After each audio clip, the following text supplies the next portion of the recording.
It's ready. It's back. Yay! I mean, it's back, but it's not the one that we love with our dear I friend want of to love mine. you. Yeah, so we're It's getting there, you guys. So I know we've had tons of technical difficulties in the past couple of weeks, you guys, so bear with us. Welcome to the Melanated Way. I'm Linda Entwee. That is Abby, the attorney. That hello. way. Listen, one of the things I will tell you is that Greg and Joan's wedding was one of these episodes that we're covering, 16 and 17, one of them. And you guys know how the heart thing, hand heart thing, I can't do, but they couldn't do it either. They did it, and I was like, oh, that looks just like what I do. You guys suck just like me. Right. You're not the only one. I am not the only Hey, one. Michelle. Hey, Joslo. Aren't we all excited to be here on a Friday night? Friday night, we're home, not running Hanging with the amok. homies. Listen, y'all, I was like, let's do a show. Let's do a show on Friday. I was telling Abby that, I've been running amok for a few days, right? Because I'm going to be in the streets this summer, y'all. And I'm trying to show Abby, and I'm showing you guys right here. You can't probably see it a lot. This right here is not my regular knee. This is all swollen, and this is a scab because I fell. I won't give you the details, but you can imagine. Not even I have the details. So I'm making up a wild story in my mind of exactly how this happened. And she would be right. Well, okay. Right. Well, what I'm thinking of is a line from Meg Thee Stallion's song. So, and I mean, I cannot confirm or deny those thoughts. Let's get into episode 16, Love on the Line. You guys were still catching up. It's a full and robust season. Lots of episodes, hour upon hour, but they bring the drama, they bring the entertainment, and I am here for it. So the one thing I'm not here for is Amani, Matt, and Ani. I'm over them. Been over them. Not even sure why they're on 90 Days because they were never going to be able to get married. Abby, I mean, they're still married. So why do you think they actually had them on the show? Was it for the entertainment value only? Because Amani and Matt, if I was going to believe this was going to be something for 90 Days, they should have been divorced already. Correct. That way they go to Mexico and they're ready to get married and maybe even have a ceremony there. Can you give us your legal perspective? I agree. I think that they would have already been divorced. It would have made more sense for them to be here because then a proposal would make sense and her deciding who to marry would make sense. The only thing I could think of is that it was just a production issue. Maybe they didn't have enough couples filming before the 90 days. They were like, let's just throw this couple in with this season of 90 Day Fiance to go ahead and get them out there. Is that a behind the scenes kind of issue that might have happened? Could be. And what we do know about Matt and Amani is that this is not their first time trying to be on TV, right? They were on another reality show trying to get rich and famous and all of that. So I'm not surprised by all this. And, the internet streets are talking, saying that they met Annie and paid her to be on the show so they could be on TV again. So that could be quite a possibility. But here they are. They're in Guadalajara. They're going to meet Annie's family. It's a big deal for Annie, right? Brenda and I. We learned that Annie's mom and dad have passed away and her aunt took care of her whole life. She grew up with not a lot of money, a very religious background. Her aunt is very religious, which you tend to find in the Hispanic culture. You actually find it in immigrant culture, period. You guys know I'm a Christian, grew up in the church, the whole thing. So this is not something that is surprising to me. But what we do see in this episode is that Annie's really nervous to introduce a throuple to her aunt. Let me tell you right now, y'all. First of all, you guys already know that I've been approached plenty of times to be in this friggin' polyamorous society. Is that the right word? Is it society? I don't know. Make it a society. Go ahead. Whatever. I'm not interested. I'm a one woman, one man type of person, but I'm also like, do whatever makes you happy, that whole thing. However, I sat here and I thought about it. Abby, I thought about it. Mm-hmm. Now, you all have met my some of you have met my mom. If you guys have been on like the subscribe stuff, you've met my mom. You know, she talks to me and we talk like all the time, and she's very like traditional African. So, Abby, I sat there and I thought about it. I said, so let's say that let's just be hypothetical. And I was like, yeah, okay, I'd be open, right? Because I'm single. I'm trying to find my one. Let me be open and think like, what if my one is not one, it's two? Mm-hmm. That's never gonna happen, but let's just be open. Could Mm-hmm. I go back home and go into my mother's living room and sit down with one person here and one person here and look her in her face and say, oh, this is my boyfriend, this is my girlfriend? Let me tell you something right now. Even me giving a hypothetical, I can hear her screaming in my head. Screaming. Yesterday, I told her about an email I sent, and she didn't like the wording, and she went off, and I was explaining. She's like, you didn't let me finish. Now, can you imagine? Can you imagine? Can you imagine? Abby, can you imagine? I cannot imagine No, you doing that. I no. can imagine doing it to my parents though. I Oh, can no. imagine. Like I think that well, you guys know my dad's already passed away, but I think my parents have come to expect the unexpected from me. I was always the one announcing something at home, like I'm going to be a foster parent, and then I did it. I'm going to move to Mexico, and then I did it. And I remember the first time I dated a white guy, and I told my parents over dinner, and I showed them a picture, and my dad was like, well, you tried several black guys, can't blame you. Yeah, I'm already picturing the grave. I'm picturing the plot. I'm picturing them already digging up the hole. Like, nah, nope, nope. But I mean, good on Annie for being able to have that conversation with her aunt slash like mother figure. And so here's the thing, you guys, and you already know how I feel about this throuple. Like from watching Seeking Sister Wives, Seeking Sister Husband, all the things, this isn't it. Like this just doesn't seem genuine to me, and that's why I just can't wrap my mind around it. So Annie is about to tell her aunt and Virginia and her brother Alex and Thelma, her sister-in-law, about this throuple situation. And then you know what, Amani, because it has to always be about her. That's what I've learned. I feel like part of the reason I don't like this throuple is Amani specifically because Exactly. Yes. she is. I feel like she's low key narcissistic. You guys, that's what I feel. I feel like she has to. It has to be about her. If it's not about her, then she's going to make an issue, and she's going to make an issue where there should not be an issue. And then she's like, "Oh, I'm open to this polyamorous relationship," but really she's insecure. And where am I getting my receipts from? I'm getting my receipts A, from her behavior, B, how she makes situations where there are no situations, C, if you guys have been following her or you've seen anything online, I'm a firm believer, do a nip and a tuck if that's what makes you feel beautiful. But she is already beautiful. There's no denying that she's a beautiful woman, but she completely changed her whole body. Her whole body. And the season's over now. Like, Joslo is like, the tell-all is airing. Yes, I know the tell-all is airing, but we're still catching up, Joslo. But I know on the tell-all, she looks like I saw a picture of her online and I double take. I was like, who?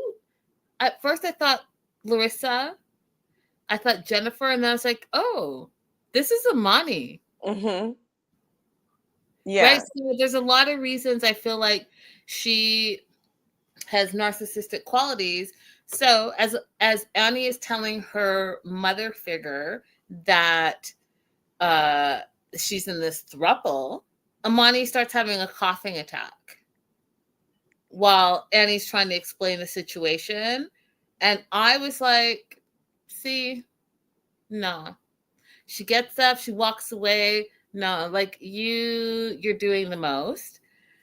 Her auntie says, you're tres, so you're 3. And the aunt is shocked. And she's like, you can't explain this in any religion.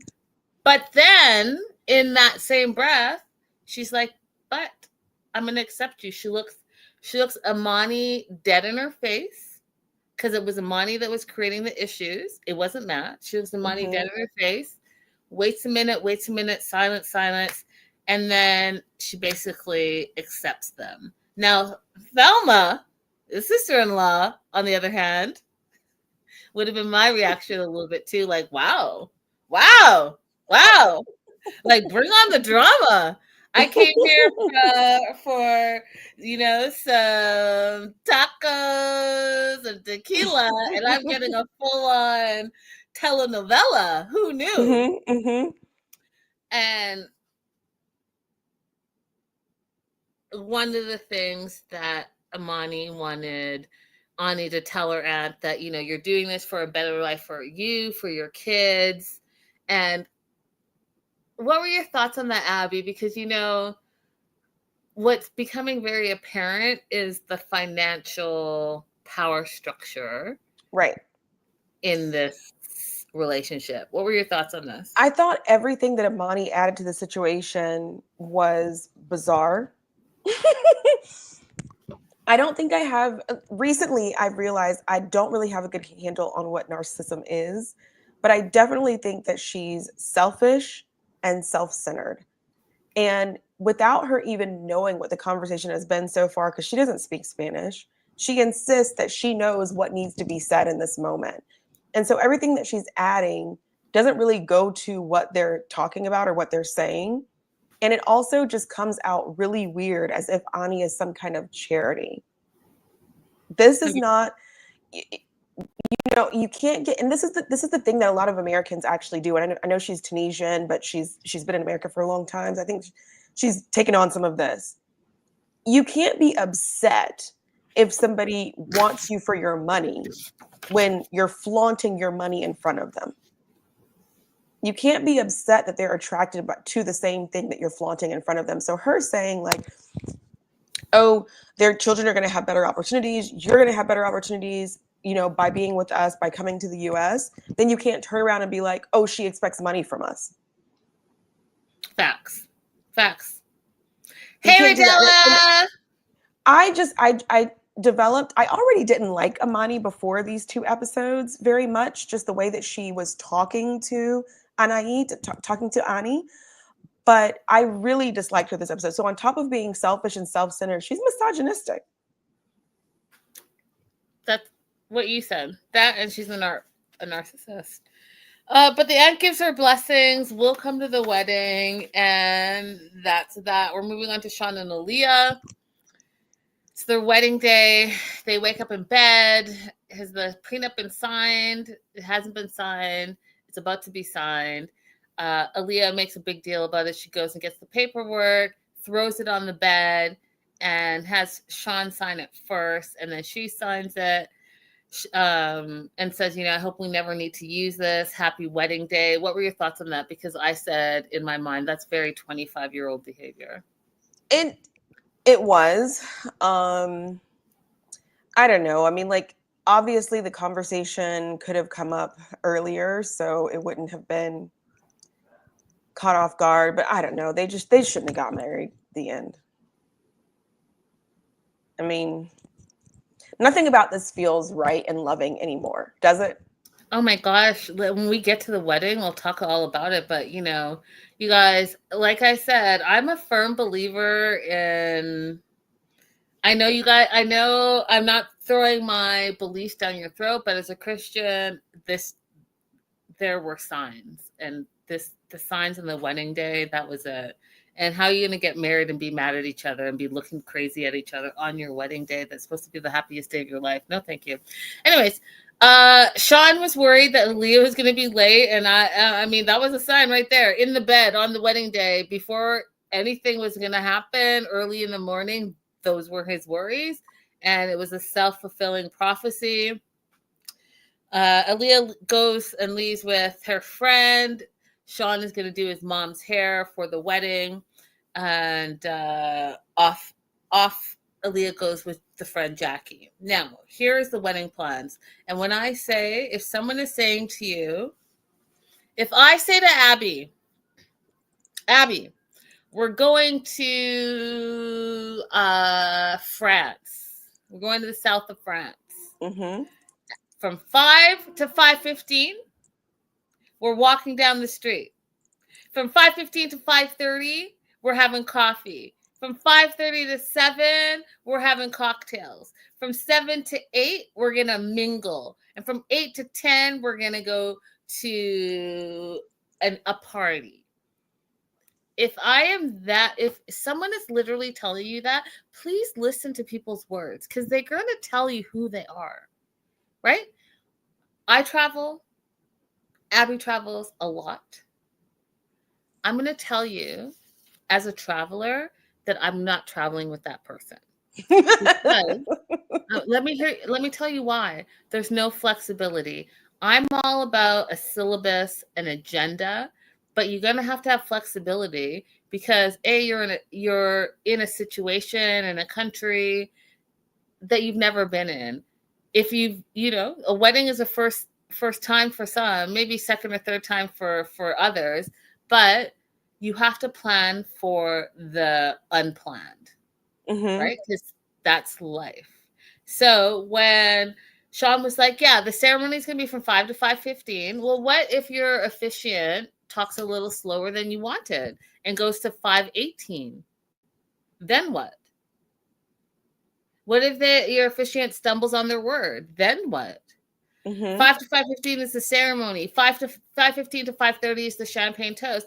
Well, what if the servers don't get all the champagne passed in time by 5:15? Then what? Okay. The toast. What if the mic doesn't break? What if the mic breaks? What if the mic is not turned on? What if there's an echo? Listen, there's a lot of stuff that can go on with mics that you may or may not know. So from 5:15, 5:30, what if that doesn't happen? 5:30 to 7, dinner. Okay, so it's dinner. I saw that you guys are all sitting down, so it's a sit-down dinner, which means, again, there's servers that are going to be passing out set plates, right? So what if the set plates, Abby, don't get there by 5:30? What if they get there by 5:45? What if someone ordered fish and they got steak? What if a vegetarian got steak and not the veggies? Like, things happen.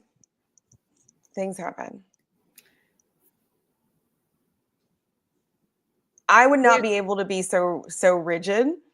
I would not want that day to be a day that I'm concerned about the time of anything, but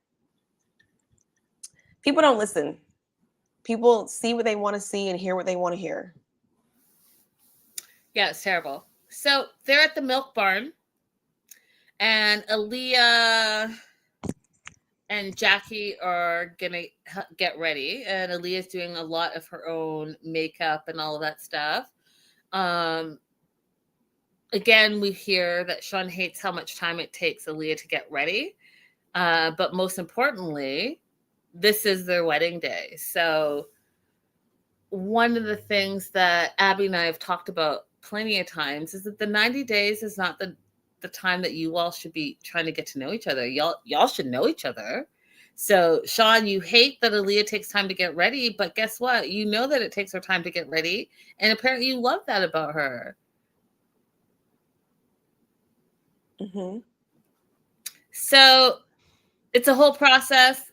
It's 2:30 by now, and we find out that Sean's mom had a little bit of an emergency. She collapsed her ankle and her hip, and she's in her 80s, so Sean was worried. We need to take her to emergency, all of this stuff.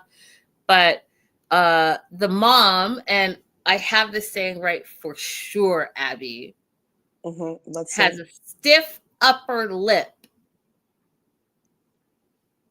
Right? Isn't that right? Where she's like, the phrase is correct, but tell me what you think it means.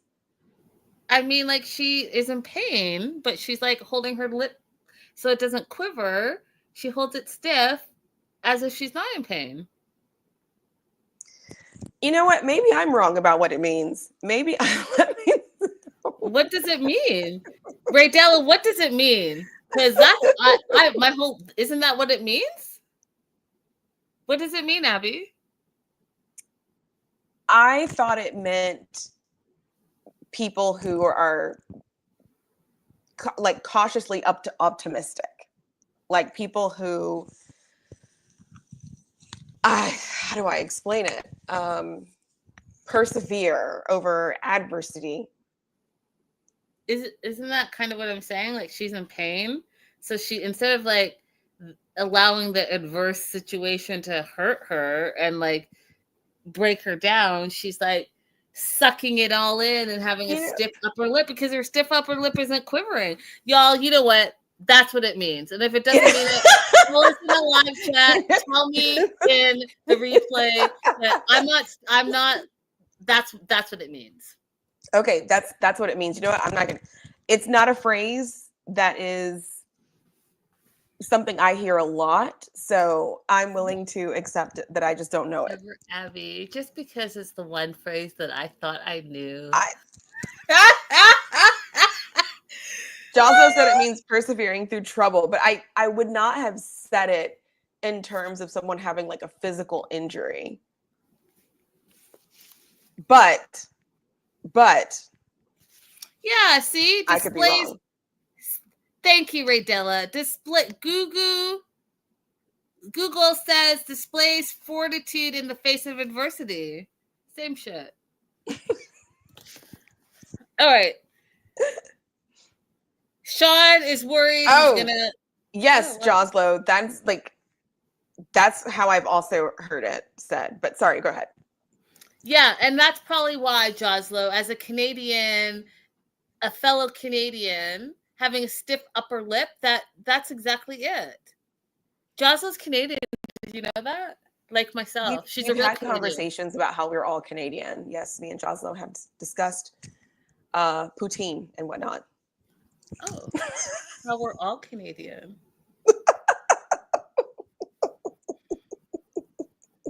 It's 4:00. Aaliyah's still getting ready, even though their wedding's supposed to start at 5.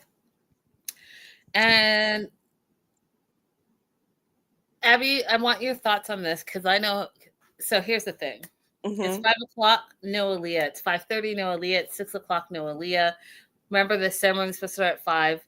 6:15, no Aaliyah. Right? She's just finally getting her into her dress at 6:15. Now, I've heard a lot of stuff online. And before I give my opinion, what are your thoughts on that? So the biggest thing that I noticed throughout this situation is at no point during all this waiting does Sean contact Aaliyah, or does Aaliyah contact Sean or send someone out to see what's going on. So neither of them initiates any kind of conversation after the start time passed and it started ticking. And what that means to me is that they shouldn't be getting married, because either one of them could have initiated the conversation well before what happened.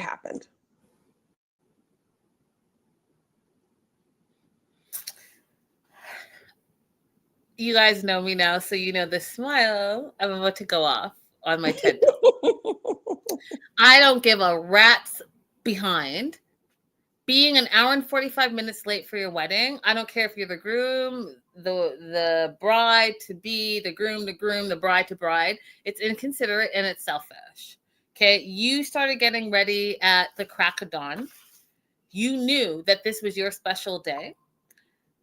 What you're not about to do on your special day is be an hour and 45 minutes late. I don't even care if you reached out to me. Why are you an hour and 45 minutes late? So he's standing there. The guests are waiting for almost 2 hours while you're fucking putting some foundation on your face and putting your wig on. No, it's not okay.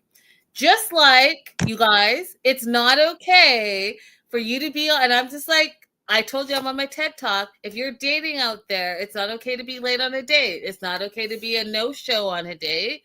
All of these things are selfish behavior. And love you, Aaliyah, but this was selfish behavior.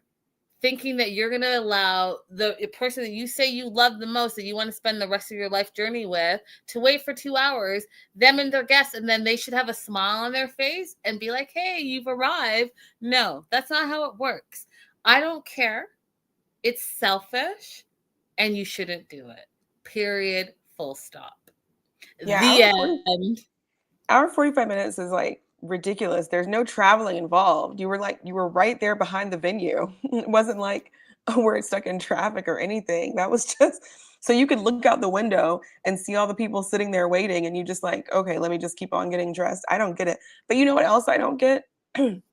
When I lived in Mexico, I could never understand when people were going to show up for stuff. I got invited to like birthday parties and different events, and I was always the first person there, no matter how late I was, trying to be like a reasonable amount of late. I don't know if it's a cultural thing. I've never been to Brazil, so I don't know. But like, I never could understand, how does everybody know when to show up? Because nobody ever shows up on time. I mean, you all hear about African American culture and all of that. You hear, even in Africans, like Africans, like I'll speak for Ghanaians, showing up on time, not necessarily is always a thing, but no one's showing up 2 hours late for something that's supposed to start. Like, I just thought it was disgusting. I thought it was very selfish. So Jocelyn agrees with you, Abby. Yes, that's what made me mad. Sean could have walked over like he did in the end, or maybe a cell phone call. Absolutely disrespectful. Aaliyah says her makeup artist canceled on her. Still, 2 hours is just too much for me. Without communication, like the audience needs to be told something. I would feel like my time was being disrespected as a guest without being told something. Because at least like if I go to an event, like, I go speak at different immigrant communities for different things. If I show up for an event and it's running late, they at least tell me something. They're like, oh, well, I'll go speak at churches. I haven't burst into flames yet, but go speak at churches and they'll say, oh, well, the pastor started late, or you still have this much time left. So at least somebody's telling me something about why it's running late. It's always Cameroonians, by the way. Oh, Lord. Oh, Lord. I'm moving on. Shekinah and Sarper, they have 4 days to get married. They're still debating this prenup fight that they had. Sarper feels really disappointed and devastated. And, feels like, is Shekinah trying to divorce him in the future? And she's like, this is about protecting both of our assets, especially like, what if you cheat, and your history and, your 3,000 women, all of that stuff. And I just thought it was funny that Sarper was very offended. He's like, that is very rude. What? Is it 3,000 women? What? Yeah, what? Anyways, she kind of is like, I'm very aware of your past, and I'm just trying to protect our future. So from an immigration perspective, Abby, can you talk a little bit about what a prenup means in this K-1 visa process? A prenup still means the same thing. There's nothing different about it because you're an immigrant, but it's not going to be valid, or at least it doesn't withstand the same challenges if you are not given an opportunity to fully review the document before signing it, and to have your own attorney who can explain the document to you.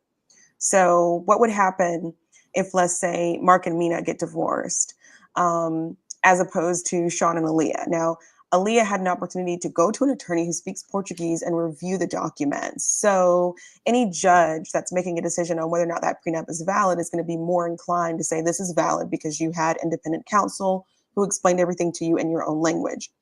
We didn't see that happen with Mark and Mina. It may have happened and we didn't see it, but we didn't see it. So it would be easier for her to challenge the prenup based on what we've seen, because it doesn't appear that she really understands what's happening. Her attempt to protect Clayton by saying, let's put this adoption, that you're going to adopt him in the prenup, does nothing.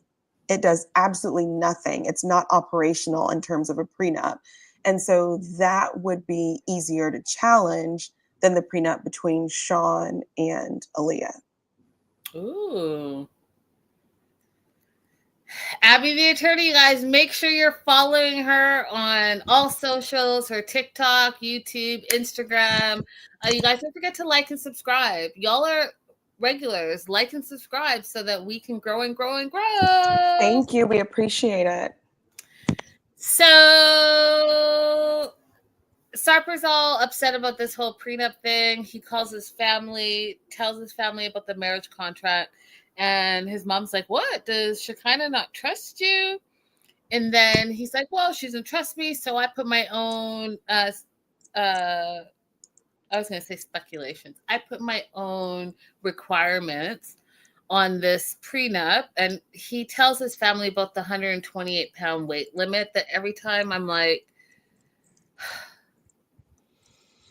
every time I think that I'm like, what, why?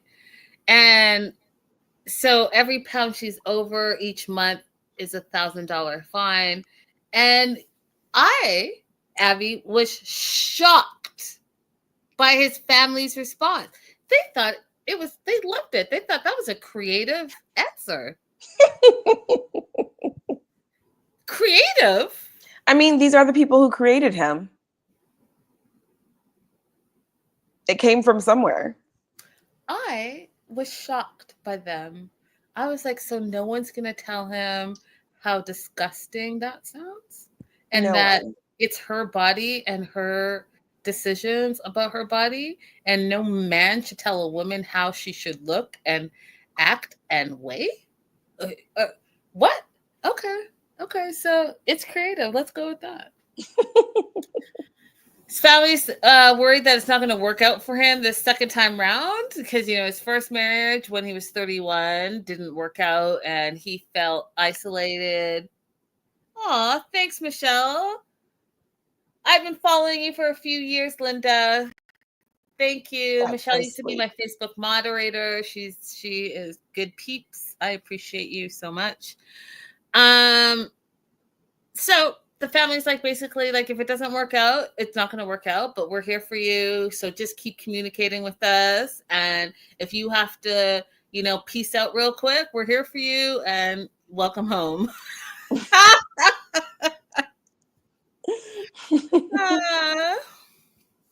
So Sarper is now confused. He doesn't know if he should get married, and it's the day before their wedding, and he's MIA.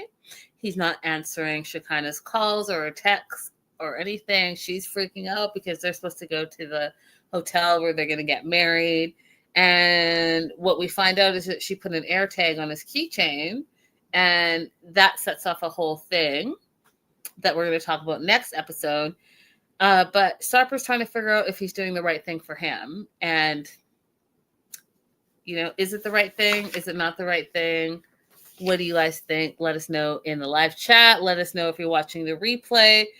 Some of you guys follow me on Instagram. Some of you guys don't. I don't know why. Shoulda, woulda, coulda.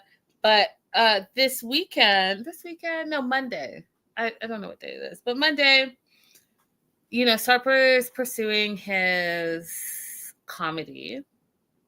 stand-up comedy. He's actually really funny. And I went out and it was a whole 90-day thing.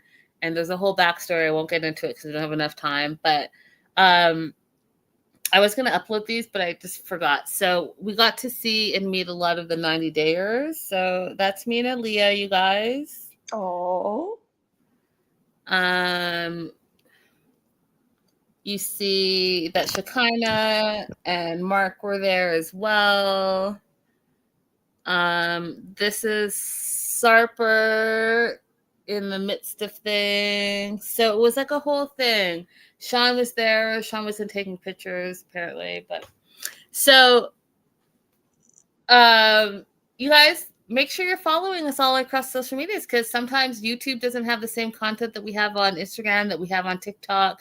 You're missing out. So I gave you a sneak peek. Go ahead and like and subscribe. Hello. Michelle, follow us on Instagram. Same name on Instagram and TikTok. For me, it's Linda So Girly and 90 Day the Melanated Way. Easy to find.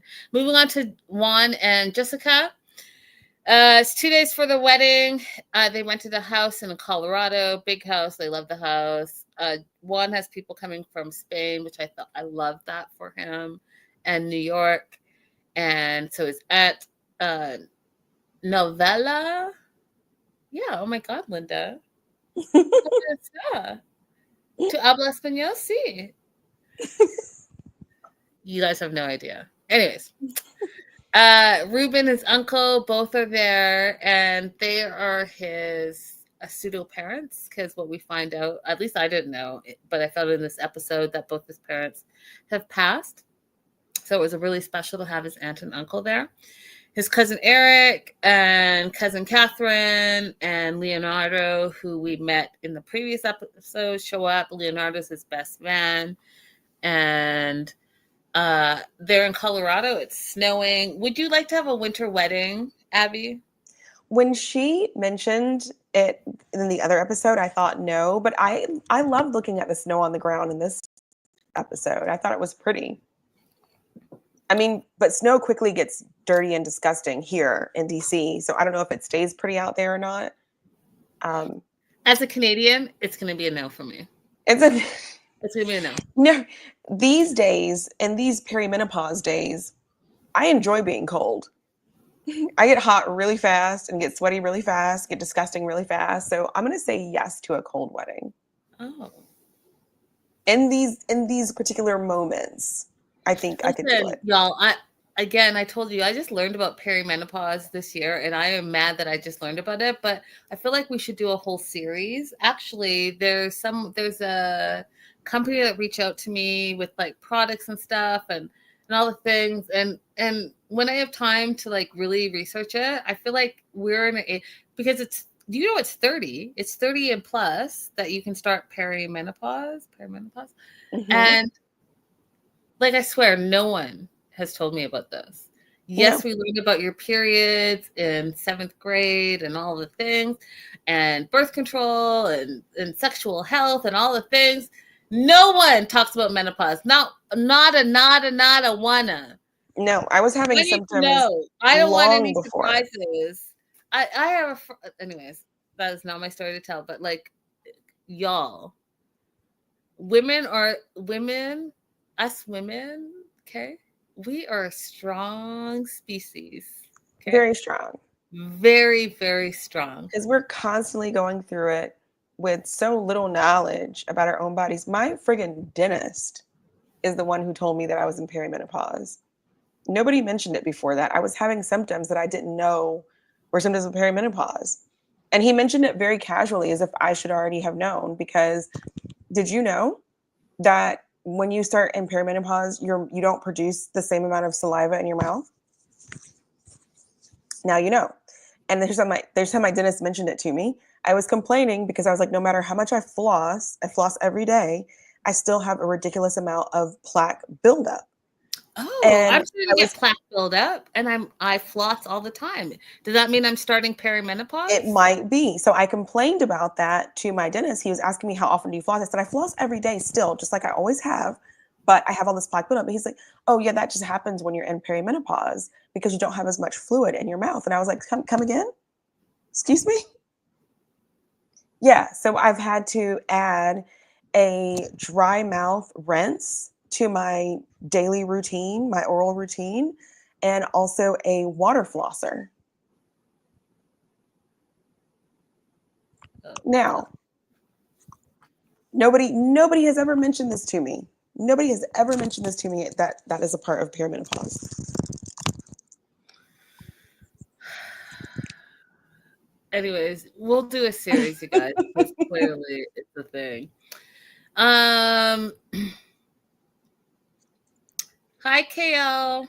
Hi, KL. Happy Friday. Oh, yeah, Michelle, I'm not far from there. There is a place in Richmond that has the best Venezuelan food. I'll tell you about it later. You might already know about it.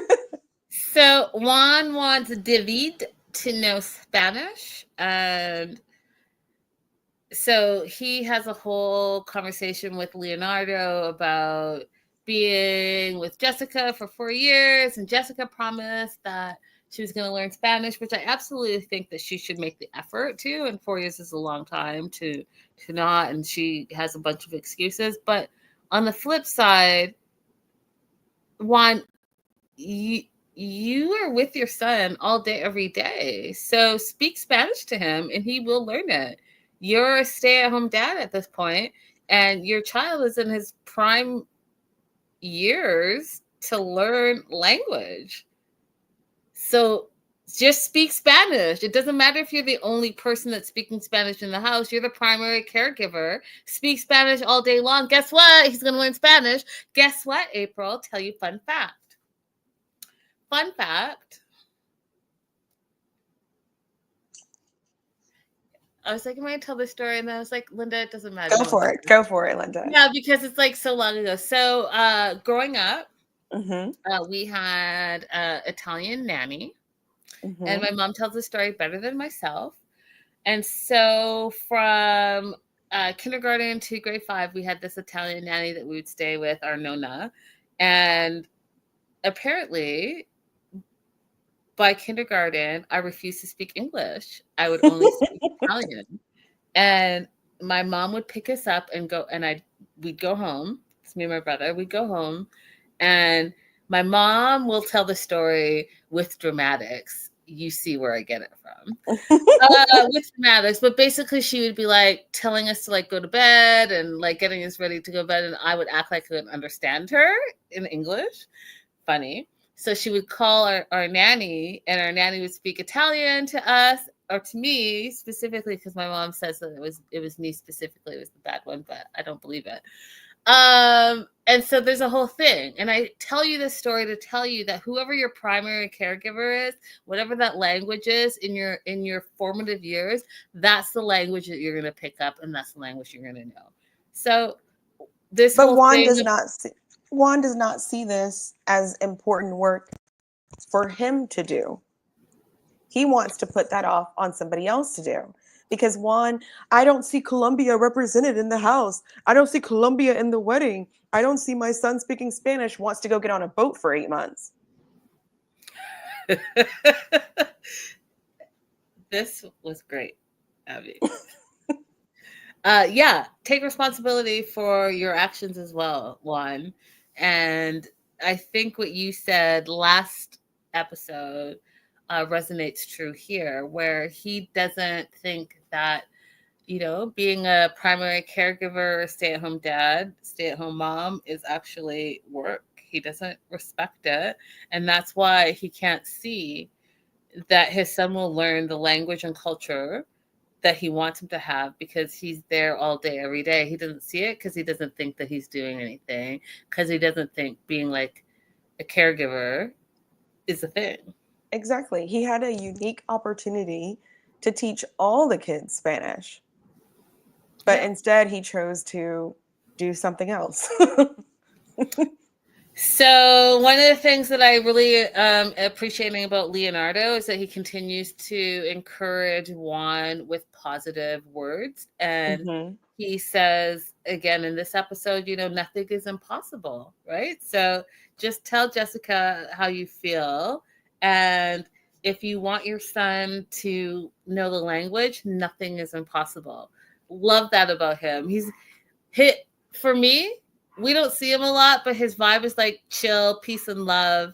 You're saying and doing the most. I haven't seen you. I think it was like 5 years, 10 years, however long it was, long time. But clearly he's done the work and is in tune with himself. Right. That is how he comes off. Pardon? No, I said that is how he comes off. Yeah. Yeah. So Juan then says to his cousin that he's not going to marry. And you guys don't forget, I said that it was 2 days. No, one night. Oh yeah, it's 2 days before the wedding. 2 days.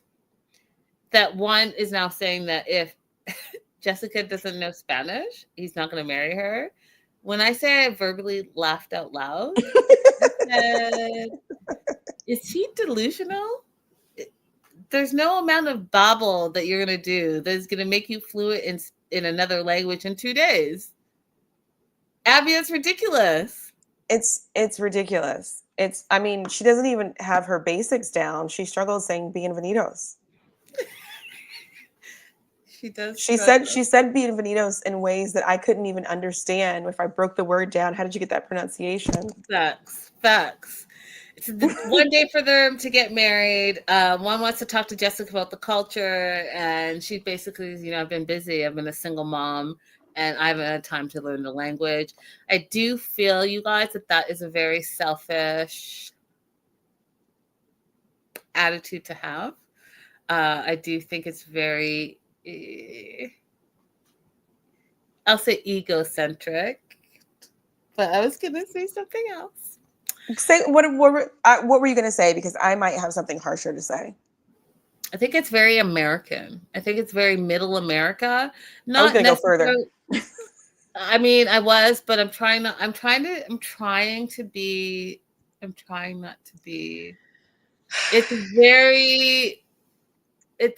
It's giving colonial. It's giving.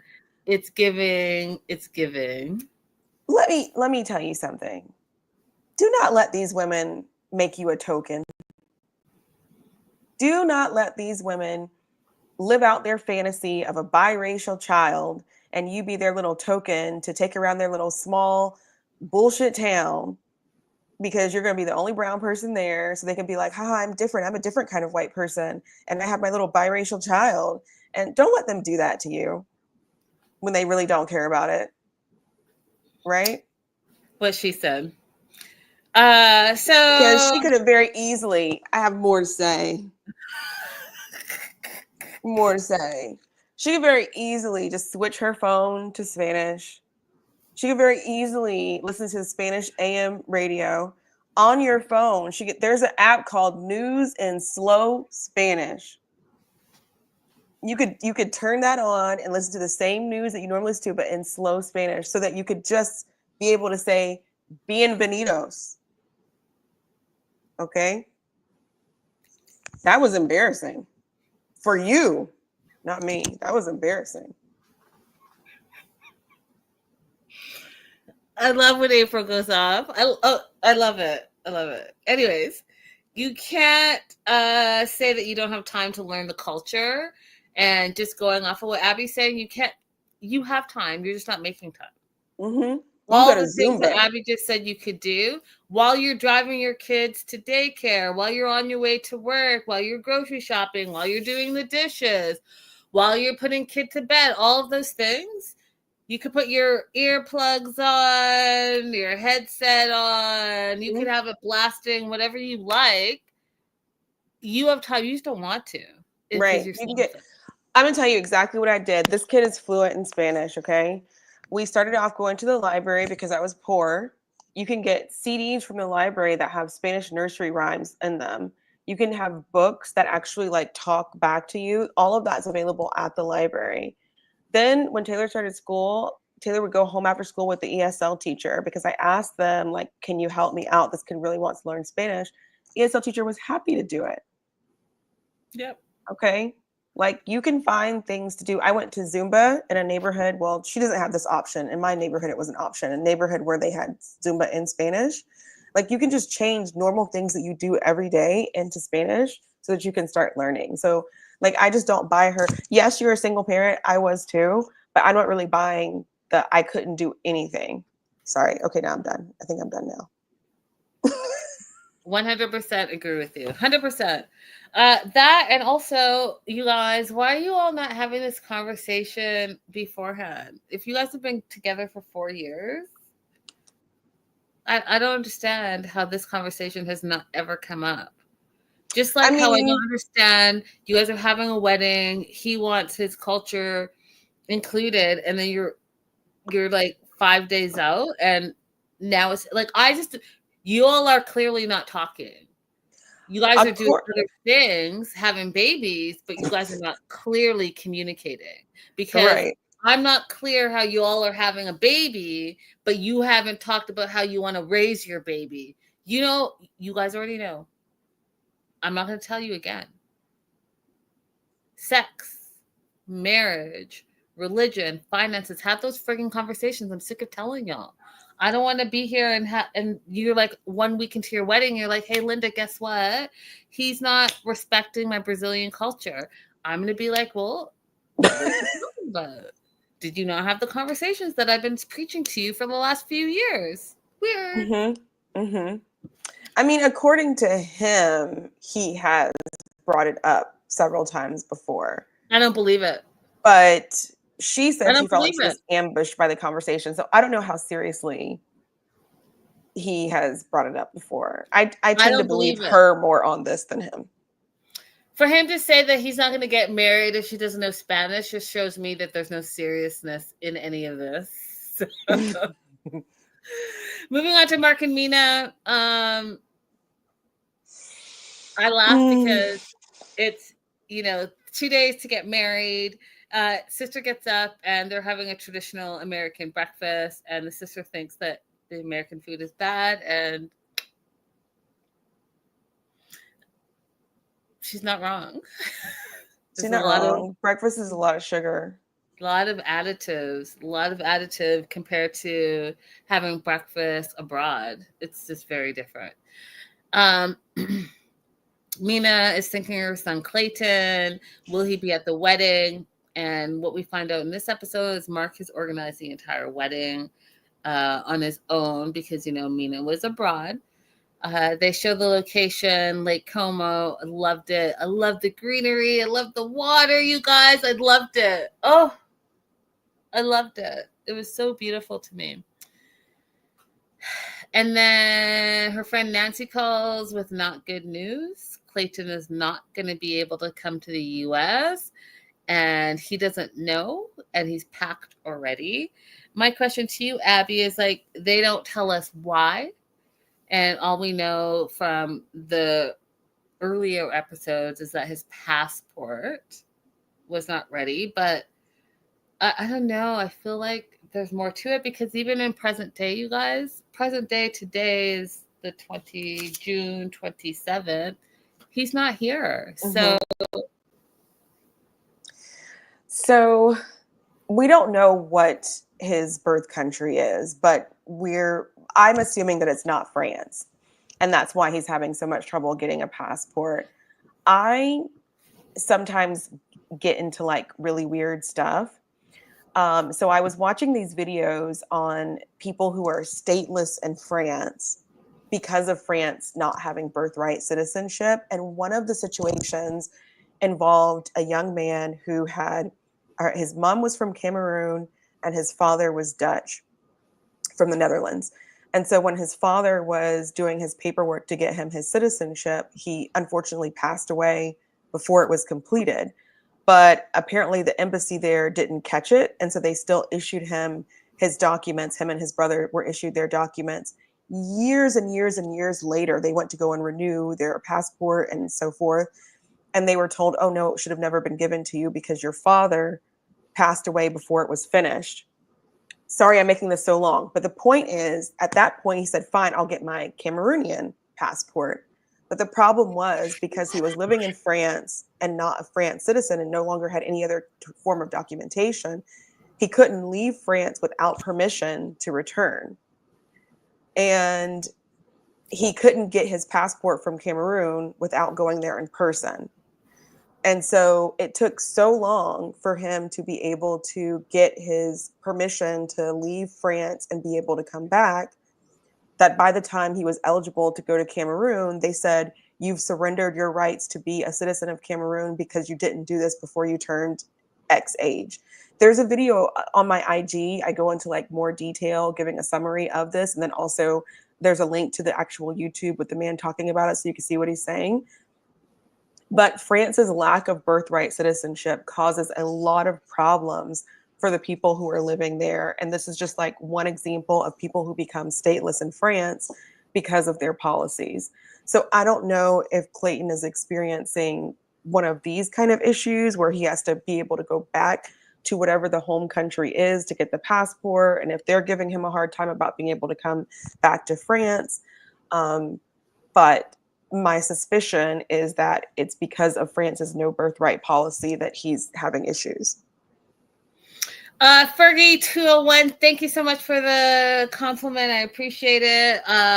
To hop off of what Abby's saying, you guys need to pay attention.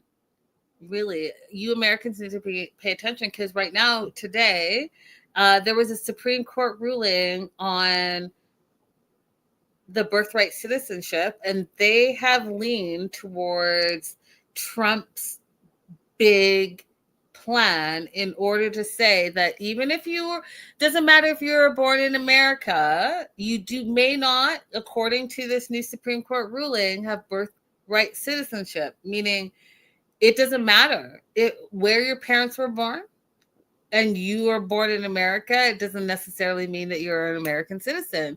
Y'all need to pay attention to what's happening, because everything that Abby just explained with Cameroon and France is about to be happening in the United States of America. Yeah. So let's go today.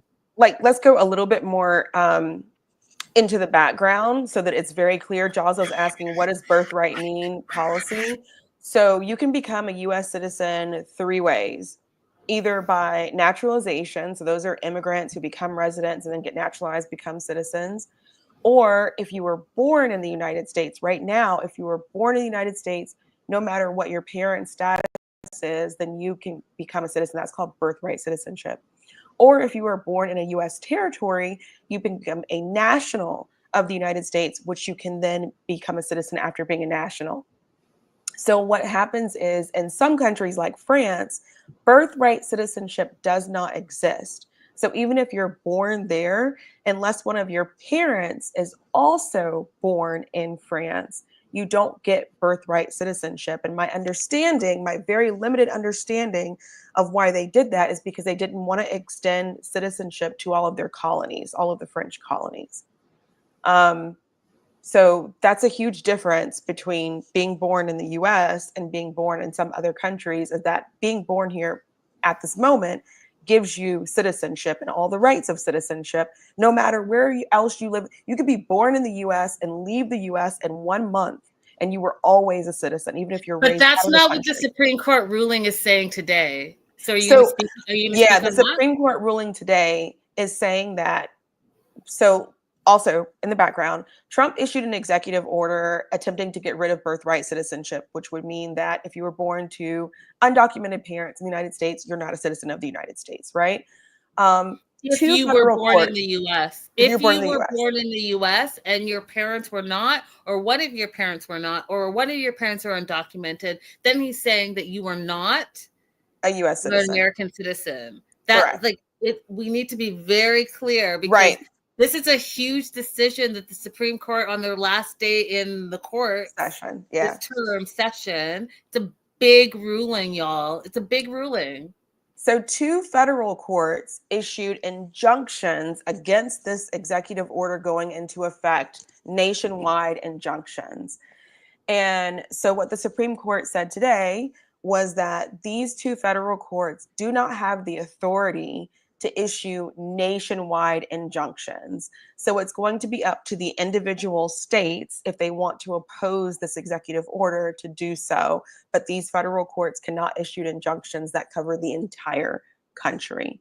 So a lot of people are interpreting this as the court giving leeway to allowing Trump to get rid of birthright citizenship. It's a big deal, y'all. Pay attention. Pay attention to what's going on. Okay, so back to Mark and Mina. I'm so sorry, Linda. I never got to the point about Clayton's visa. I never got to the ultimate point, which was, if he does not have a passport from a country that allows him to enter the United States without a visa, then he cannot travel to the US. Sorry, I forgot to get to the ultimate point. And I guess that's what's happening, because he's still not here. And so. Right, because if he had a French passport, he could just come. Mm-hmm. Me too, Joslo. I'm worried for me as well. I appreciate the concern from our neighbors because we are going through it down here, especially here in DC where I am, because we don't have legislators. I don't have Congress people. I don't have anyone that I can write to. DC is not a state.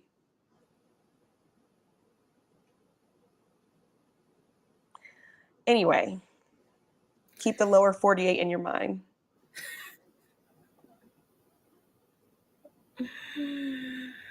So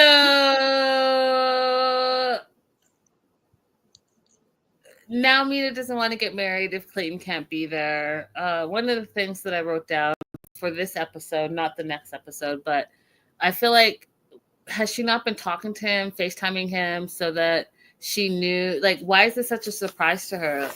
I'm confused a little bit. If you're in constant communication, then you should know, the status of your child's visa and traveling plans. Joan and Greg, they one day to get married. Listen, y'all, Greg, you all know I've talked trash about Greg this whole season. And I don't know, he got a job and all of a sudden he turned over a new leaf, but I was impressed with him this episode, and I was surprised by my impression of this man. He rented a house for a few nights for them for their wedding and wedding day, which I was like, oh, he's got a job. He's got a little money now. He's acting like a man. Who knew? Who knew? I actually teared up for them because they rented this house. They're thinking about their future family and their home and their goals. And these are absolutely conversations that you want to have with your future spouse, you guys. Like, yes, this is what I want. These are my dreams. These are my aspirations. And this is how I'm going to get there. These are healthy conversations. And I guess I just did not see this in Greg. So I was taken aback.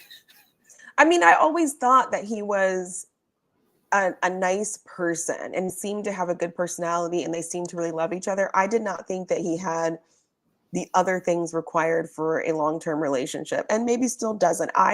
Maybe I put more importance on being financially stable than I should. I don't know. I just don't think he's financially stable. I mean, love is not enough, but he's coming through this episode, y'all. He was looking for traditional Uganda wear. He couldn't find it, but he did find traditional African wear, specifically from Nigeria. And so he got an outfit that, y'all, he looked amazing. Yeah, he looked nice in that. Yeah. And he also got African food catered, not necessarily Ugandan. It had a little bit of Nigerian. It was like Nigerian, little bit of Guinean, maybe. It was like, okay, I see where you're going, but not Ugandan specifically, you guys. But he catered the food so that she had a little bit of home, being away from home. And I love that for him. I love that for her. I thought that was very thoughtful.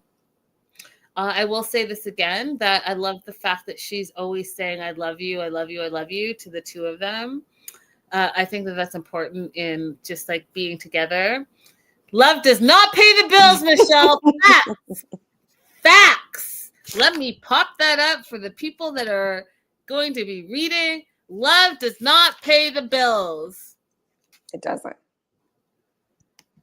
So, love their outfits. 100%. Laura shows up. His mom, Lucille, shows up. His mom is being a little bit of a hater in this situation. She's like, I don't like the outfit. I would rather him be in a suit. And I just chalked it up to her Long Island, narrow-minded, non-traveling self. So I just said SMH. So some of the food, jollof, without getting into it, just trust me when I say this, that when anyone tells you about jollof, Guinean jollof is the best. I knew that was coming. knew it was Don't let Nigerians fool you. Don't let the Senegalese fool you. Okay, Nigerian jollof is yummy. It's not Guinean jollof, and I'm not gonna have jollof wars. And literally, I've had jollof wars for years. But just take my word as a Guinean that it's the best jollof. And if you wonder what jollof is, it's a whole rice dish, and we can get into it. But just trust me, I have not steered you guys wrong. If you ever have the opportunity to buy a ticket to Jollof Wars, then do it, and don't tell anyone there that you've ever had it before, so they can try to convince you that theirs is the best, because that's the best way to enjoy a Jollof Wars event. Just like, oh, really? Let me try that. Okay, what's different about this one? Trust me, just get treated to all of the rice. Okay, but again, as a Guinean, I'm telling you that do all that, but just know when you get to the Guinean jollof, your taste buds will explode. So they had jollof, they had stewed goat, plantain, they had a spinach stew, and one of the things that I was like, the spinach stew is probably fish based. So, Africa, the continent surrounded by water, it's going to be a lot of fish, vegetable based stuff. Chicken, yeah, but fish. So the spinach stew was probably fish based. Spinach stew is my favorite thing, by the way. When you do like a fried plantain with spinach stew, yum. When you do rice ball with peanut butter soup, oh my gosh. Anyways, all these foods had me salivating. Lucille had a lot of questions about the food, and Greg was just like, are you going to keep asking, or are you just going to try the food? He shut her right up. Which again was like, her Long Island mentality, non-traveled self. I totally get it. And then again, Greg surprised me because he got traditional music, drummers, dancers, and I was going to show you guys stuff, but I was like, I showed enough for today. But the dancing and like, especially I'll speak for my own culture, but like the cloth that you wear is important. The dances that you have, all about celebrating your life, your fortune, your future, all of the things, your prosperity, it's all important. So the fact I teared up because the fact that he did that for her was very, very special, you guys. Like more than TLC showed you. Yeah, they showed the drummers coming in for like 30 seconds, but that happening pre-wedding is really a big deal. It's basically blessing and protecting your nuptials, your future life together. It's a huge blessing. It's huge, huge. It's the wedding day. One of the things that we find out is that Greg on the invitation said 6:30. He should have said 6. So by the time people arrive at 6:30, the wedding started. But whatever. People are smart. If I'm rolling up at 6:30, knowing that the wedding's starting at 6:30, then I'm a terrible friend. Right. And I love the way that he handled this because Joan had no idea that this was going on. He did not bother her with it. He just dealt with it on his own. So I appreciated that. Same. Agreed. So people actually arrived on time. The ceremony started as it should. And one of the things that I did write down here that even though I'm like, what does that even say in my own writing?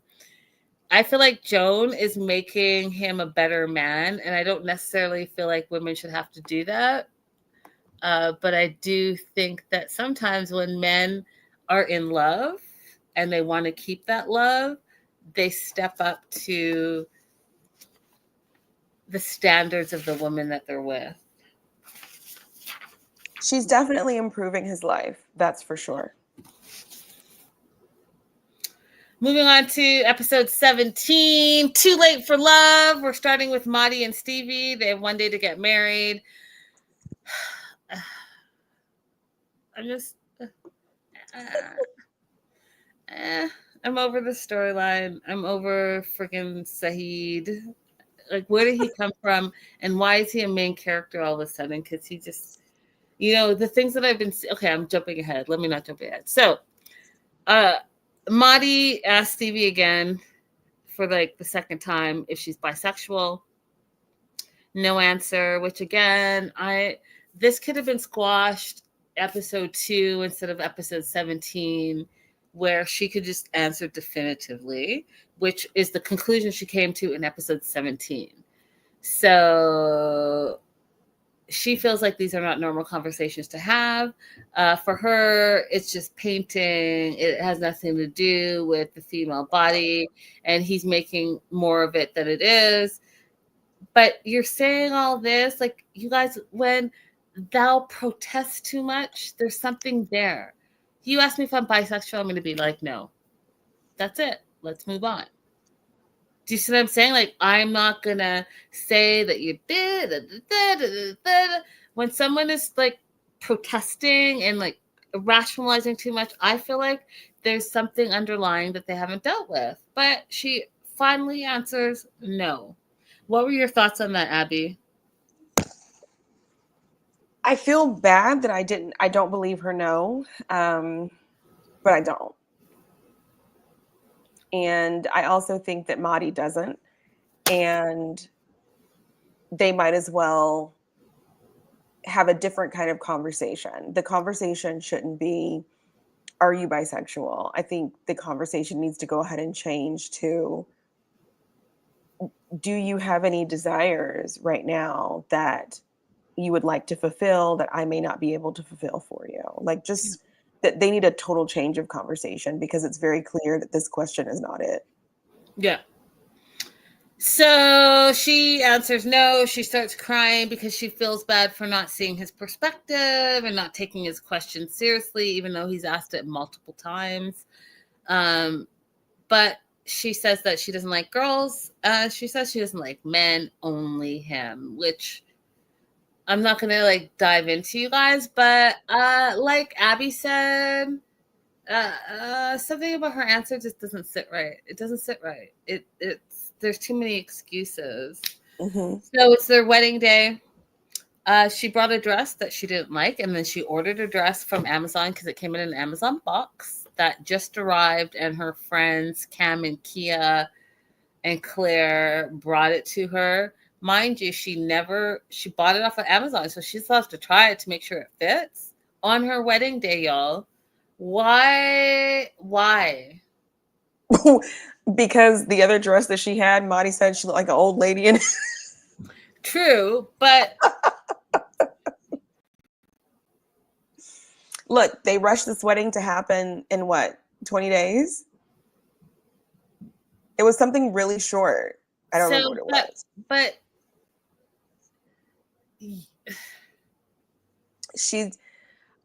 I guess she's not in a town where she could go try something on in person. Spent two episodes in New Orleans. Stop it, New Orleans. You're right. She could have gone dress shopping overnight. There. 2 overnighters. This was a choice. This was a choice on their part, an interesting choice to wait until the day of the wedding to have a dress. I was not a fan of that whole situation because I was like, you guys don't have proper time management, clearly. You're ordering your dress day of, getting it. Like, no, I'm not for this. I'm not for any of it. So good for them that it worked out. Who I'm not for is Saeed, who is clearly a hater online. I'm not saying what I'm just relaying the online news. And the online news, word in the online streets, is everyone thinks that Saeed is in love with Madi. Oh, wow. Really? Mm-hmm. Because the way he is supposed to be like married and been in America for so many years, the way he's in this relationship and hating on it and trying to break it up. But meanwhile, he's like a walking contradiction. You know, the burlesque show, he's like, oh my God, but he stays the whole thing. And then he hears about the possibility that Stevie's bisexual. Now he's stuck on that. But not only is he stuck on it, he literally wants to break them apart. You should wait. You should take another 60 days. You shouldn't get married. You're not doing the right thing. Are you sure? Do you love her? You fear he fears that he is fleeing from the truth. Do you feel good about this? Are you happy about this decision? Like all the things to place doubt. That's a hater. And the online streets are saying, if your boy is hating on you so bad, there might be more to it. That's what the streets say. Interesante. That's a Spanish word, Jessica. Interessant in French. In French, interessant. Moving on to Shekinah and Sarper. They have one day to get married. Sarper wants to know, were you tracking me for these last 90 days? Because in the previous episode, we hear about the AirTag. And so you've always known my location. He's upset about that because clearly we have no trust in our relationship. And she's like, well, you know, and then he also says, what else are you hiding from me? Because all I was trying to do is I needed time. And I'm like, y'all, again, what Abby's been saying, this 90 days is not for y'all to figure it out. This is for you to plan your wedding. So, like, why are we even in this situation? You're having doubts. I get it. Would you AirTag your partner? Are you one of those people, Linda, who wants to share location with your, let's say, husband, not partner, but like once you're married, do you want to share location 24 Abby, hours? Hell, do you all know me over the years? Do you know me? I am not. First of all, like, send me, like, Linda, could you just text me? Could you?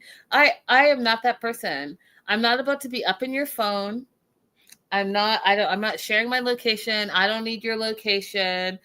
Like, tag in if you're going to be late. Tag in if you need me to bring something home for dinner, or we ran out of something. Tag in for that. But don't be incessantly texting me about bullshit because I'm not interested. I got shit that's going on that I got to deal with on a day-to-day. And then when I come home, I just want to chill and spend time with you. What I'm not about to do is rile myself up in an already riled up world. I've always said this, and one of the secrets to relationships is that when you come home, your home should be your sanctuary. It's really where you can take off your mask, you can take off the outside, and literally rest. And especially, I'm talking to my fellow brown, Black, other, LGBTQ, all of the others, especially us, because when we go outside, right? We're outside and we're facing wars that we don't even know about. And I'm not talking about war like, oh, there might be a literal war. I'm talking about the subtle war, the glass ceiling, the subtle racism, the overt racism, all the things. You're fighting a battle every single day and you're putting your best foot forward. And that's something that as a minority, you just learn to deal with, and that's what you do on a regular basis. You're walking down the street and, you know, the woman's clutching her purse and crossing the street, all the things. There's so many subtle things, you guys, that you have some of you have no idea that we deal with on a regular basis. So what I'm not about to do is come home and be friggin' AirTagging and checking someone's phone. No, I want to be able to come home and relax, and I think that that's important. So would you AirTag your partner? Absolutely not. Because when I come home, I want to rest and recuperate. I want to be poured into. I want to be nourished. I want to be loved so that tomorrow I can go and fight the same stupid battle I have to fight again over and over and over forever. Yes. Lovely speech. God, that came out really well. Lovely speech. I loved it. Why add problems to your life? No, don't add problems. And shorter story short, if you feel like you have to AirTag your partner, then you might want to like reevaluate where you are in your relationship. It's time for you to exit. There. So Sarper's having doubts. One of the questions I wanted to ask you, does it make a difference in a K-1 visa process, Abby, from an immigration perspective, whether you have a prenup or a post-nup? No, it doesn't. However, I have seen situations where somebody requesting a post-nup can be indicative of financial abuse.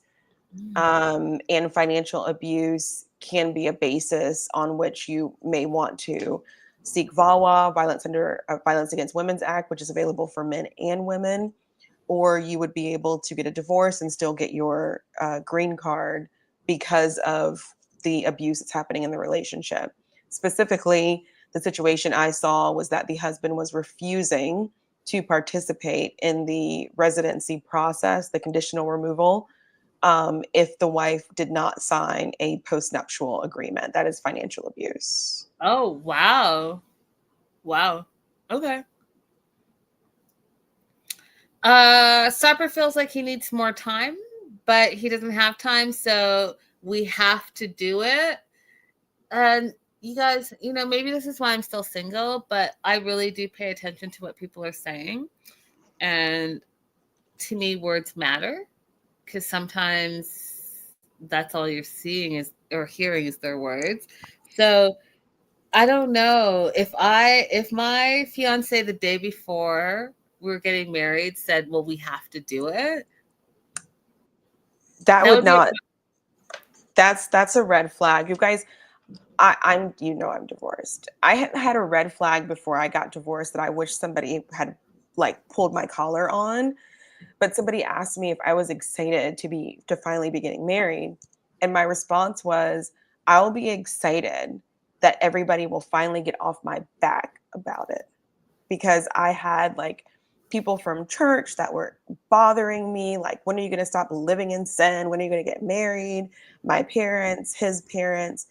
And that was what I said out loud at a table full of people before I got married, who asked me if I was excited about the wedding. And none of them said, hey, this might not be what you want to do if that's how you're feeling about it. I mean, exactly. We have to do it.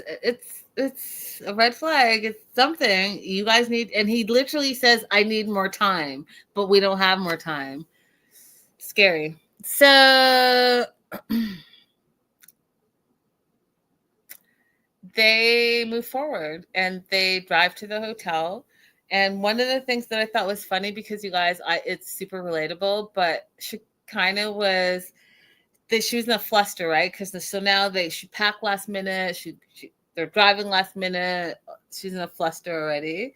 And I don't know if it's happened to you guys, but it recently happened to me. So she is flustered because she realizes her yoga pants are inside out. And I was like, totally relatable. I was running late for work one day. I put on my yoga pants, but I put them on backwards, and I had my house slippers on. And I went to open the door, and when I looked down, because my house slippers, I mean, I have them on. I have them right here. Like, my house slippers are like, they're moccasins. I was like, like, what is my life right now? What? Yeah. What my pants and my slippers? Oh, go ahead and sit down. Did you miss your morning coffee, Linda? What's happening? So it was really relatable. And so my question to you guys, has that ever happened to you where you like rushing and something is not right? Maybe, you put your bra on inside out, or Absolutely. I had a shirt on inside out last Saturday, but it was one of those shirts that you need help to get off. And since I was by myself, I was like, this is just what it's going to be, because I can't get it off. I called somebody on FaceTime and was like, can you tell my shirt's inside out? And they were like, no. And I was like, okay, good, because I can't get it off. Yeah. Yeah, you guys, so I took my shoe. The end of that story is I put on my proper shoes, just some sneakers. And then in the car, I changed my pants real quick because I didn't have time to like stop and I had to keep pushing. So it was a mess. So totally relatable to Shekinah in that moment. She gets to the hotel room. She hates the room. She thinks it looks worn out. And my question is, how did you guys not go and look at it in real life? If you're having this bedding and the bed is supposed to be the most important centerpiece of your life, how do you book something online and not go and check it out? How? This was so confusing to me, because I imagine that, like, I haven't spent a lot of time in Los Angeles, but like, I imagine there's a ton of really fancy hotels. Ton. That is, I Understatement. A ton. Listen, you guys, I just found out about the Astor when I was there, rooftoping, brunching, like 2 weeks ago. There are so many hotels and so many fancy places. Like, stop it. Just stop Yeah. it. So that Stop was it. And she's like lives here. She's been here. Stop it. So yeah, you didn't view it in real life. SMH is my notes. You make everything. Oh, that's not me saying. That's Sarper. Sarper says you make everything miserable for yourself. You know, you just don't have to do it. And I agree. This doesn't have to be a miserable moment. And then he calls her, quote, a cold-blooded assassin. You're crying about the hotel room, but when I said that I might not marry you, you didn't shed a tear. everything that Sarper is doing while she's having this meltdown made me laugh hysterically.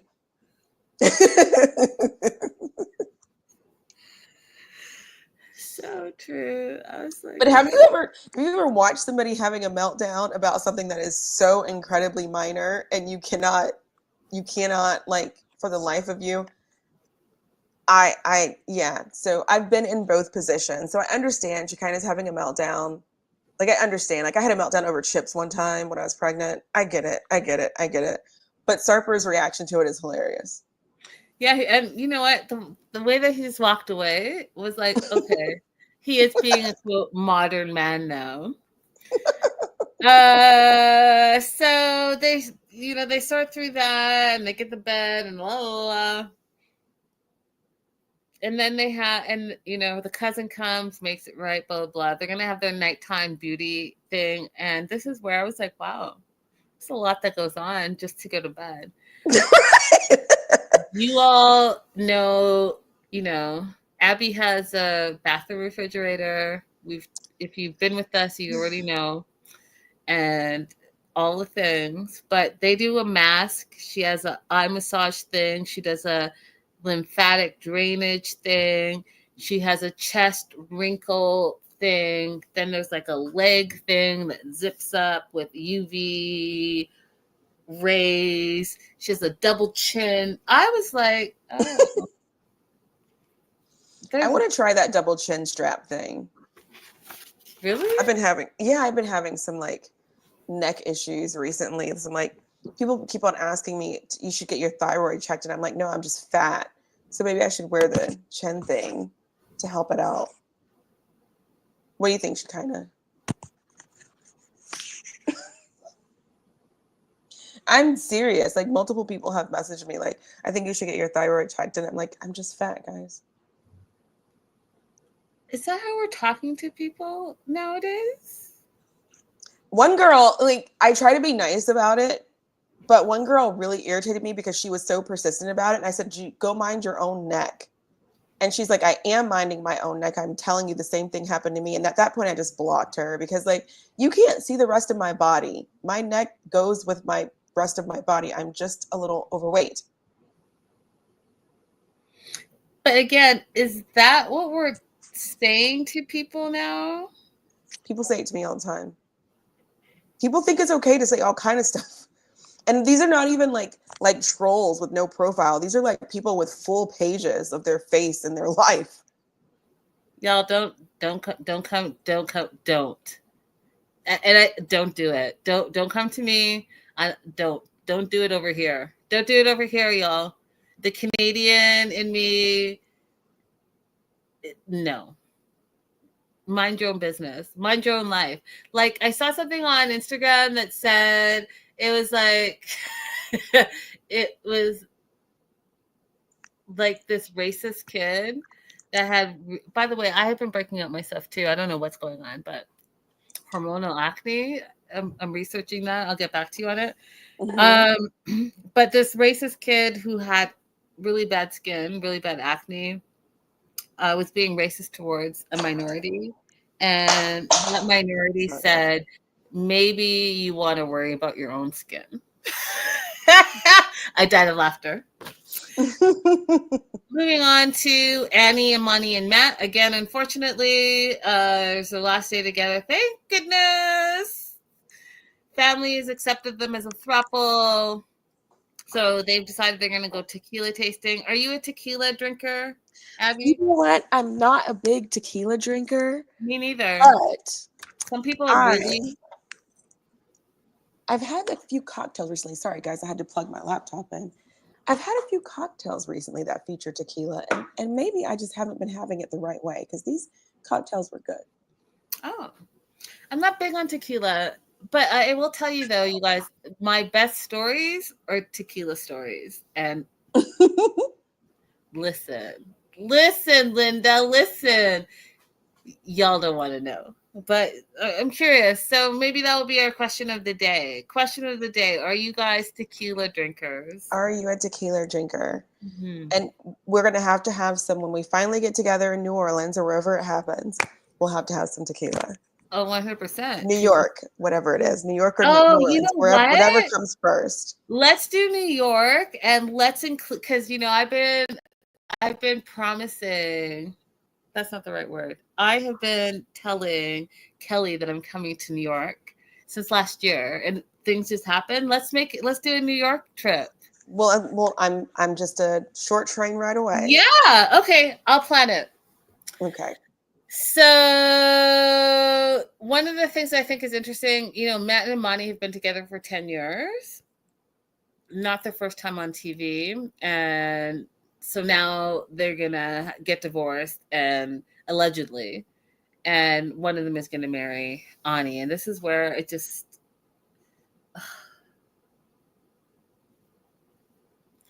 This couple puts it on Ani to decide who she wants to marry, right? Which is already like a weird situation to be in. And so she has to choose. And of course that's pressure, and it's weird.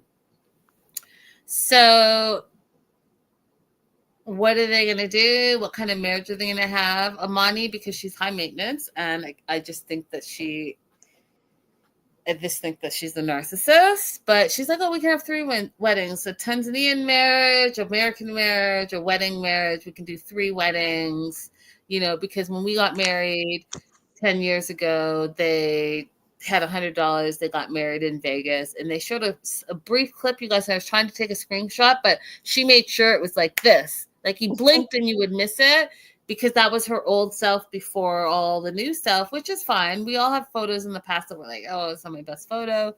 But I'm saying that I'm getting off track a little bit because she's beautiful. Like right now, episode 18, beautiful, 17, beautiful, 16, beautiful. She's a beautiful woman. I can respect that. And this tell-all, like, I'm just... why? I guess that's my question. Like, why did she decide that she needed to do such a drastic... She looks like a completely different person, Abby. She's still beautiful, but just like looks completely different. Yeah, I don't get it either. I'm gonna wait to see if she talks about it some more and what was going on there. Yeah, I don't know. So Ani has to decide, and then here's the caveat. Imani's like, I won't take it personal who you choose to marry, but her whole face said, I'm about to take it very personal, and I'm about to get mad. And then she's like, pick me, and then talks about her own trauma that she's holding, right? Because, I personally think that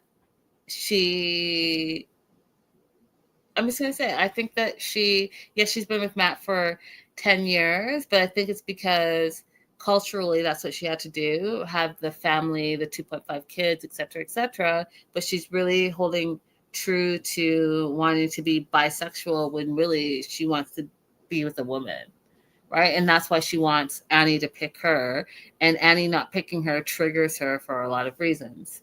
Mm-hmm. That being she's also said, not introspective, because at the same time she's saying,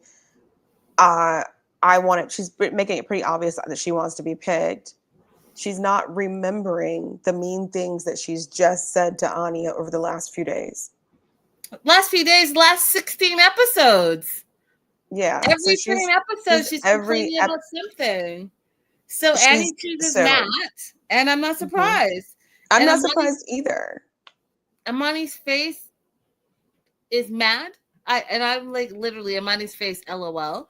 She's sad, she's mad. Why didn't she pick me? And then and Annie says, because you're like an explosion. You love drama, and Matt just seems more stable. And that, yeah, I get it. Absolutely get it. That's all I'm going to say about them. We're moving on to Greg and Joan's wedding day. I literally was crying. This was so beautiful to me, you guys. Greg's freaking out because of the invite, 6:30, and people are.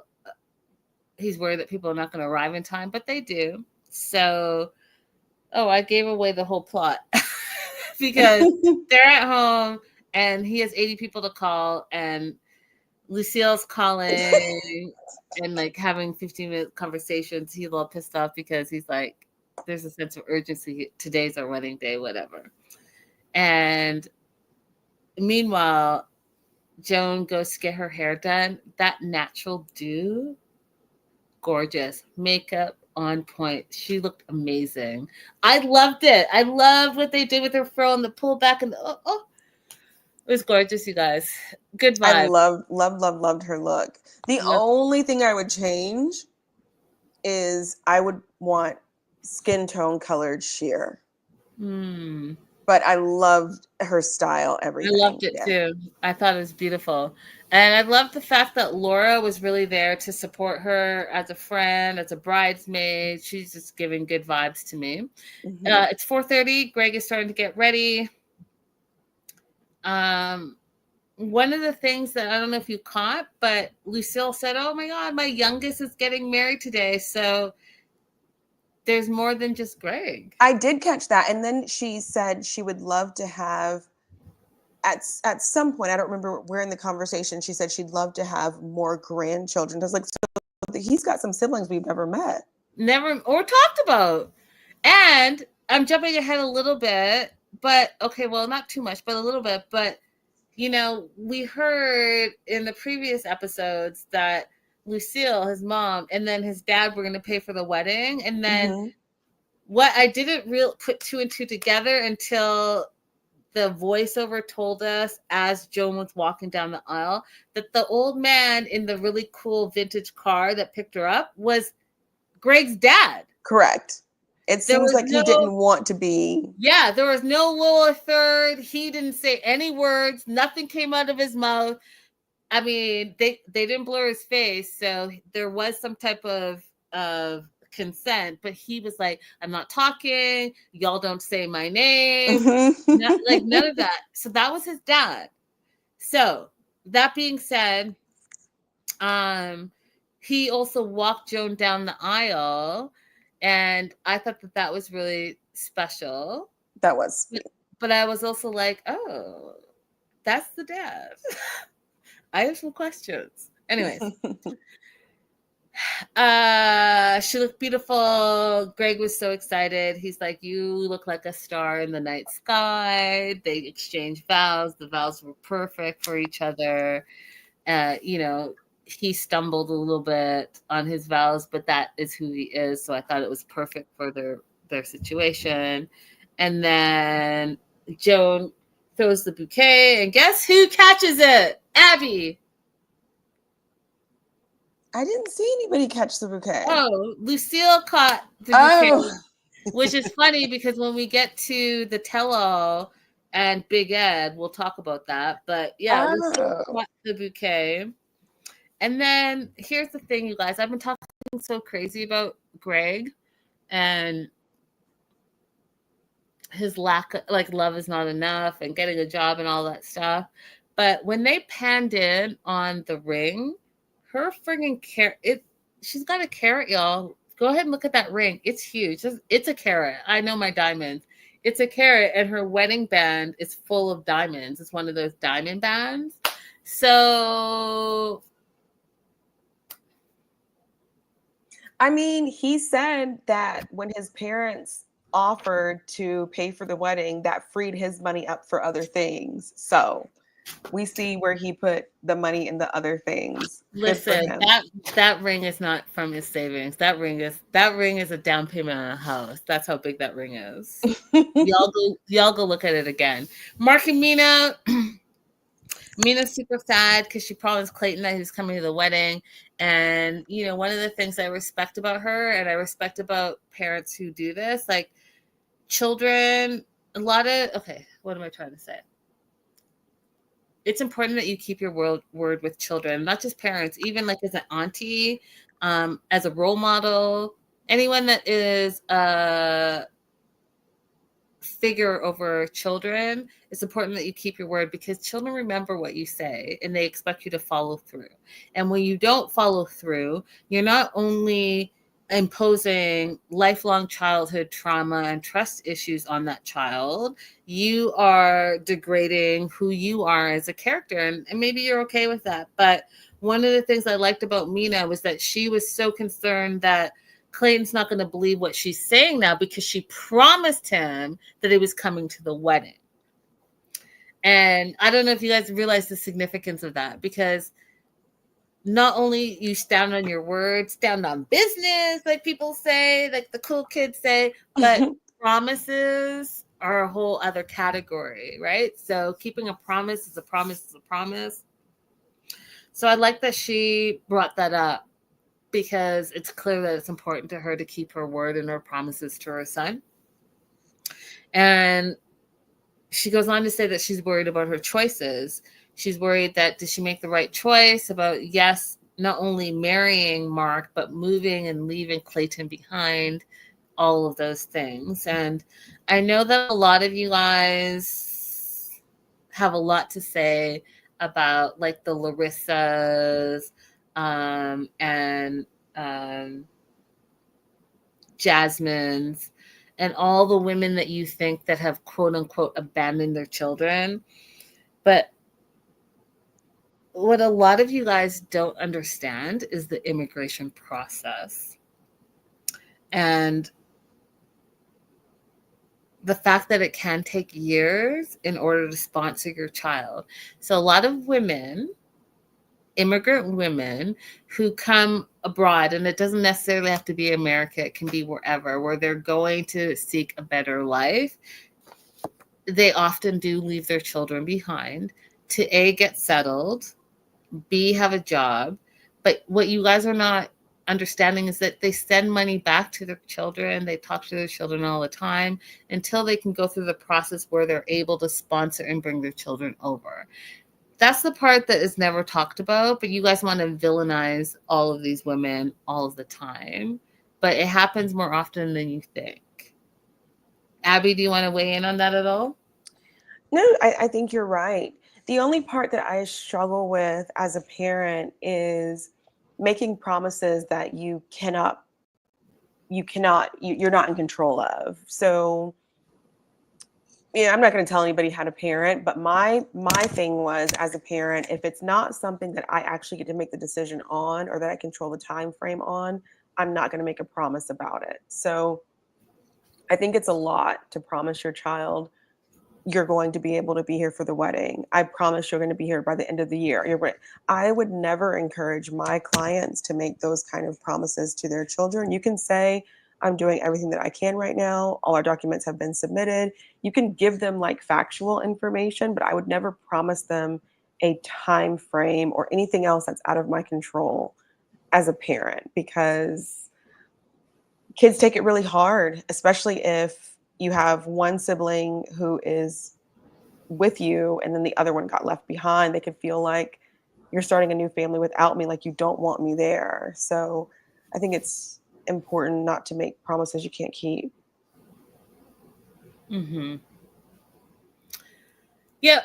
So she's going to call Clayton and they FaceTime. And it was just very sad, you guys. I just thought it was sad because they're waiting on a passport. And if you guys have been with us this whole hour and a bit, so you already know that we talked about it. If you're just joining us, rewind, go back, and we break down this why Clayton is where he is from an immigration perspective.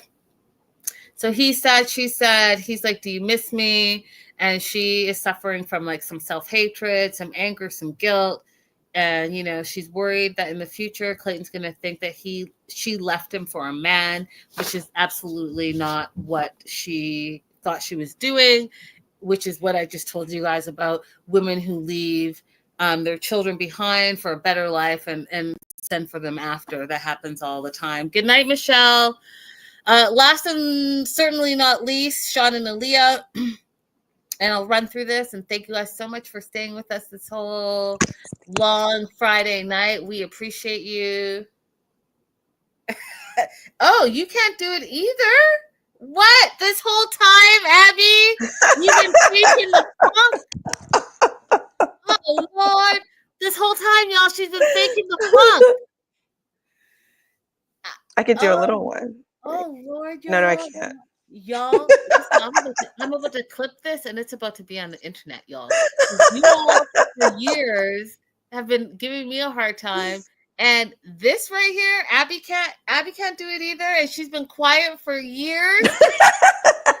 Sean and Aaliyah. Aaliyah's an hour and 45 minutes late for the wedding ceremony. Sean is pissed off. He's not having it. He's not happy. He's so mad that she feels like she can show up whenever she wants, like just furious. So he walks away. He walks over to the stand-in place, and he's like, what's up? Like, what are you doing here? What's happening? And then he storms back over. He tells Julia, who is the officiant, his friend over the wedding, to just do the end of the nuptials, to cut it short. You guys, this is all wrong. I would never want to get married on a negative note, but they do. We don't have a lot of time, but you guys, let us know in the comments. Let's talk about the dress, because the dress had the internet in uproar, because it was sheer. You could see the thong. It was apparently inspired by Barbara Streisand, I think it was, someone from the old school days. But you all were not having it, and I want to know what you think, so let me know. Anyways, the wedding was all bad vibes. All bad vibes from the very, very beginning. Dog as the ring bearer, and literally the ceremony was like 5 minutes, Abby. Do you? Yes. Cool. And then the part that I hated the most was when they were walking to go to the dinner, the reception. Sean said, "Welcome to citizenship." First of all, that's not an accurate statement. And second of all, that's a shitty thing to say. Go, Abby, go. I mean, he made digs the entire night. Thanks for Aaliyah. Thank you for being here. Like, digs the entire night. Yeah, but the citizenship one was that one was there was a lot of low blows. And it was not accurate. Yeah, so you guys, just to be clear, as soon as you get married, you to an American, you don't automatically get citizenship. That is not how it works. You still are going to go through a green card process, work permit, all the things. There's a process. And even when you have your green card, that makes you a permanent resident. It doesn't make you a citizen. You then have to spend a few years. So I believe it's 2 years, and then you can apply for like a 10-year green card. And then in that process, you can then apply for your citizenship. But you have to be in America for a few years before you can apply for your citizenship. So for Sean to say, welcome to citizenship, was just not accurate. Right. Bad vibes. So they get to the reception, and their toasts to be happening, all of this stuff. Sean decides not only is he going to give a shitty toast, he's not going to stand. And he literally says, "Hey, Aaliyah, thanks for coming too. Thanks and bye."